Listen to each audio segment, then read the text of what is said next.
ह्या सुट्टीत MSCIT मध्ये अनुभवा AI/ML च्या रंजक दुनियेचा सफर। MSCIT आंतरराष्ट्रीय दर्जेचा परिपूर्ण कम्प्युटर कोर्स। आजच MSCIT ला प्रवेश निश्चित करा। MSCIT course powered by AI। रविवार दिनांक 14 एप्रिल रोजी अभिनेता सलमान खानच्या वांद्रे येथील गॅलेक्सी अपार्टमेंटवर पहाटेच्या सुमारास 2 अज्ञात हल्लेखोरांनी गोळीबार केला होता। याबाबत आता नवनवीन खुलासे समोर येत आहेत।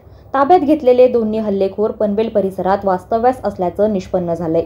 हे हल्लेखोर काही दिवसांपूर्वी हरिग्राम येथील राधाकृष्ण अपार्टमेंटमध्ये फ्लॅट भाड्याने घेऊन वास्तव्यास होते। येथील घर मालकाशी केलेल्या करारनाम्याच्या कागदपत्रांच्या आधारे त्यांनी नवीन पनवेलमधील एका दुचाकी शोरूममधून गाडी विकत घेतली व त्यासाठी सुद्धा त्यांनी तेच कागदपत्र दिले होते।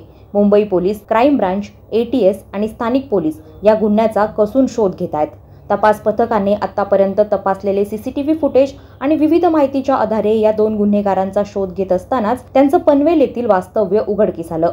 या संदर्भात अपार्टमेंटचा मालक आणि दुचाकी शोरूमच्या मालकाला मुंबई पोलिसांच्या पथकाने ताब्यात घेतलंय। या मालकानं भाडे करार संबंधित पोलीस ठाण्यात दिला होता का? या 2 आरोपींबरोबर मालकांनी कशा प्रकारे व्यवहार केला? आरोपींची कागदपत्र खरी आहेत की खोटी याचा मुंबई पोलीस शोध घेत आहेत। सलमान खान यांचा अर्पिता फार्म हाऊस सुद्धा पनवेल जवळील वाजेपूर या गावात असल्यामुळे हल्लेखोर त्या दृष्टीने येथे वास्तव्यास असल्याची माहिती मिळत आहे। याबाबत मुंबई पोलिसांचा तपास चोहोबाजूंनी सुरू असल्याची माहिती मिळत आहे। वादळवारा लाईव्ह साठी संजय कदम, पनवेल। नवी मुंबई व रायगड जिल्ह्यातील ताज्या बातम्या आणि घडामोडींसाठी सबस्क्राईब करा वादळवारा लाईव्ह चॅनल आणि दाबा बेल आयकॉन।